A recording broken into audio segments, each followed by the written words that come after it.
Hello बच्चों, NEET MCQ series में आपका स्वागत है। आज हमारे पास एक क्वेश्चन है जो आया था नीट 2019 के अंदर। तो चलिए क्वेश्चन पढ़ेंगे।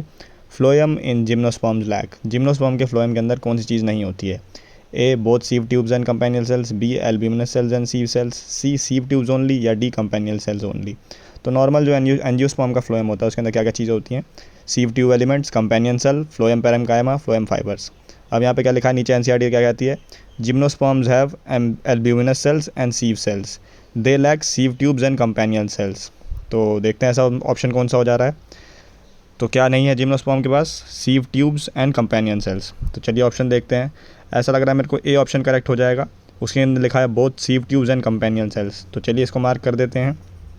तो फ्लोएम जो जिम्नोस्पर्म का होता है उसके अंदर सीव ट्यूब्स और कंपेनियन सेल्स नहीं होते हैं। क्या होते हैं? एल्ब्यूमिनस सेल्स और सीव सेल्स। तो thanks for watching. Please like, share and subscribe for more videos. Hello बच्चों, स्वागत है आपका नीट एमसीक्यू सीरीज़ में। आज हमारे पास एक क्वेश्चन है जो आया था नीट 2014 के अंदर। तो चलिए क्वेश्चन पढ़ेंगे। Tracheids differ from other tracheary elements in. Tracheid बाकी ट्रैकियरली एलिमेंट्स यानी वेसल से कैसे डिफर होते हैं, यानी डिफरेंट क्या है ट्रैकिड्स और वेसल के अंदर? तो A having Casparian strips, B being imperforated, C lacking nucleus, और डी बीइंग लिग्निफाइड। तो हैविंग कैस्पेरियन स्ट्रिप्स की तो बात ही नहीं कर सकते हम। इम्परफोरेटेड होते हैं वेसल्स, ट्रैकिड्स नहीं होते, तो ये ऑप्शन हो सकता है। लैकिंग न्यूक्लियस, दोनों के पास न्यूक्लियस नहीं होता, दोनों डेड होते हैं। और बीइंग लिग्निफाइड, दोनों के अंदर लिग्निफिकेशन होता है। तो ट्रैकिड्स के बारे में पढ़ते हैं। Tracheids are elongated or tube like cells with thick and lignified walls with tapering ends. These are dead and without protoplasm. The inner layer of the cell walls have thickening which vary in form. तो जो main difference हो जाता है इनके बीच में वो हो जाता है कि वेसल्स जो होते हैं वो हमारे इम्परफोरेटेड होते हैं, वो खूब सारे सेल्स से बने होते हैं, और दोनों के बीच के कनेक्शन जो होते हैं वो उनके बीच में परफोरेशन होती है। तो यही हमारा ऑप्शन का मतलब इस क्वेश्चन का आंसर हो जाएगा। तो thanks for watching. Please like, share and subscribe. मैंने बी को मार्क कर दिया है। हेलो बच्चों, नीट एमसीक्यू सीरीज़ में आपका स्वागत है। आज हमारे पास एक क्वेश्चन है जो आया था नीट 2018 के अंदर। तो चलिए क्वेश्चन पढ़ेंगे। Stomata in grass leaves are. Grass की जो पत्तियाँ होती हैं उसके अंदर स्टोमेटा किस तरीके के होते हैं? तो चार ऑप्शन है। A dumbbell shaped, B kidney shaped, C rectangular, या डी बैरल शेप। तो नीचे एनसीईआरटी रेफरेंस देखेंगे हम। यहाँ डायरेक्टली लिखा हुआ है, जो मैंने दिखाया है यहाँ मार्क किया हुआ है, आप देख सकते हैं। In grass the guard cells are dumbbell shaped. मतलब हमें हमारा आंसर मिल गया, तो डम्बल शेप हो गए। और भी अलग अलग तरीके के होते हैं, जैसे कि यहाँ पे बीन शेप लिखा हुआ है, और बीन शेप हो गए, डम्बल शेप्ड हो गए। तो यहाँ पे आप डायग्राम भी देख सकते हैं, ये रहा डायग्राम यहाँ बना हुआ है। ये ग्रास का स्टोमेटा है, डम्बल शेप्ड है। तो चलिए इस क्वेश्चन का जो हमारा आंसर हो जाएगा वो हो जाएगा डम्बल शेप्ड। तो देखते हैं डम्बल शेप्ड कौन सा है। तो डम्बल शेप्ड ए ऑप्शन हो गया हमारा, इसको मार्क कर दिया। Thanks for watching. Please like, share and subscribe for more videos. Hello बच्चों, नीट एमसीक्यू सीरीज़ में आपका स्वागत है। आज हमारे पास एक क्वेश्चन है जो आया था 2015 में। तो चलिए क्वेश्चन पढ़ेंगे। Vascular bundles in monocotyledons are considered closed because. Monocots में जो वैस्कुलर बंडल्स होते हैं उनको हम क्लोज्ड क्यों कहते हैं? चार ऑप्शन है हमारे पास। There are no vessel with perforation, B xylem is surrounded all around by phloem, C a bundle sheath around each bundle, D cambium is absent. तो चलिए नीचे रेफरेंस देखते हैं। एनसीईआरटी क्या कहती है? In monocots the vascular bundles have no cambium present in them, hence since they do not form secondary tissue they are referred to as closed. मतलब जब कैम्बियम प्रेजेंट नहीं होगी वैस्कुलर बंडल्स के बीच में तो उसको हम बोलेंगे क्लोज्ड। यहाँ पे डायग्राम भी देख सकते हैं आप, ये वाला क्लोज का डायग्राम है, और इसके नीचे ये वाला जो है ये ओपन का डायग्राम है। यहाँ पे देख सकते हैं पिंक कलर का जो है आप, ये कैम्बियम है। तो इसका मतलब हमारे जो मोनोकॉट्स होते हैं वो होते हैं क्लोज्ड वैस्कुलर बंडल वाले, और डाइकॉट्स जो होते हैं वो होते हैं ओपन मतलब वैस्कुलर बंडल वाले। क्यों? क्योंकि उनके अंदर होती है सेकेंडरी ग्रोथ। तो चलिए देखते हैं कौन सा ऐसा ऑप्शन हो जाएगा। तो हमारा हो जाएगा D option.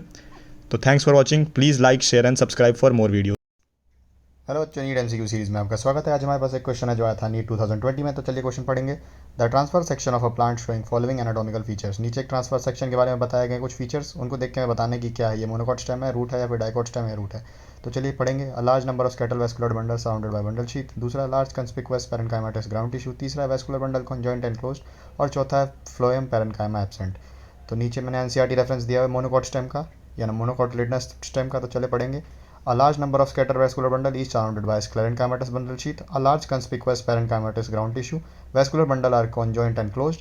Phloem parenchyma absent. तो ये सारे फीचर्स जो हमें ऊपर दिए गए हैं उनसे मैच कर रहे हैं।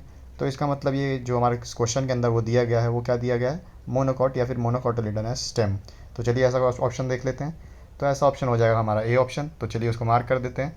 तो इस क्वेश्चन का आंसर हो जाएगा ए, यानी monocot stem. Thanks for watching. Please like, share and subscribe for more videos. Hello बच्चों, नीट एमसीक्यू सीरीज़ में आपका स्वागत है। आज हमारे पास एक क्वेश्चन है जो आया था नीट 2019 के अंदर। तो चलिए क्वेश्चन पढ़ेंगे।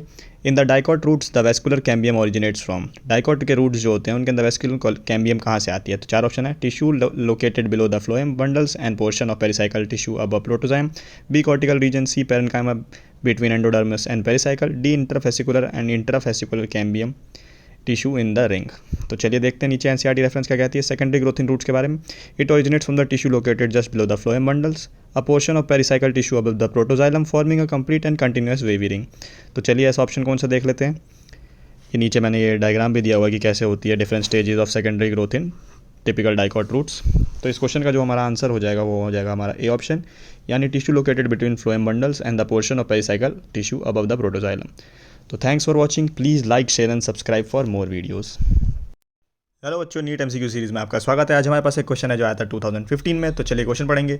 A major characteristics of monocot root in is the presence of. Monocot root का एक मेजर कैरेक्टरिस्टिक फीचर क्या है? तो चार ऑप्शन हमारे पास। Vasculature without cambium, cambium sandwiched between phloem and xylem along the radius, तीसरा है ओपन वेस्कुलर बंडल, या है डी स्कैटर्ड वेस्कुलर बंडल। तो चलिए देखते हैं। नीचे एनसीईआरटी रेफरेंस मैंने यहाँ दिया हुआ, क्या कहता है ये मोनोकॉट रूट के बारे में। Monocot root do not undergo any secondary growth. Secondary growth नहीं है, इसका मतलब वेस्कुलर जो आपके वेस्कुलर बंडल्स होंगे वो कैसे होंगे? क्लोज्ड होंगे, उनके बीच में कोई भी कैम्बियम नहीं होगी। तो चलिए देखते हैं ऐसे ऑप्शन कौन कौन से हैं। वेस्कुलेचर विदाउट कैम्बियम, हाँ ये ठीक है। Cambium sandwich with in phloem and xylem along the radius, ये एकदम गलत हो जाएगा क्योंकि इसका मतलब वो ओपन हो जाते हैं। ओपन वेस्कुलर बंडल नहीं, मोनोकॉट्स के अंदर क्लोज वेस्कुलर बंडल है, तो ये भी गलत है। स्कैटर वेस्कुलर बंडल जैसे आप देख सकते हैं, लेकिन यहाँ पे आप डायग्राम देखेंगे, मैंने नीचे दिया हुआ है, तो डायग्राम में ये वेस्कुलर बंडल जो है रिंग की फॉर्म में है और एकदम अरेंज अच्छी तरीके से अरेंज हो रखे हैं, तो स्कैटर्ड नहीं होते। तो इसका क्वेश्चन का जो हमारा आंसर हो जाएगा वो हो जाएगा A, vascular cambium, vascular without cambium. तो thanks for watching, please like share and subscribe for more videos.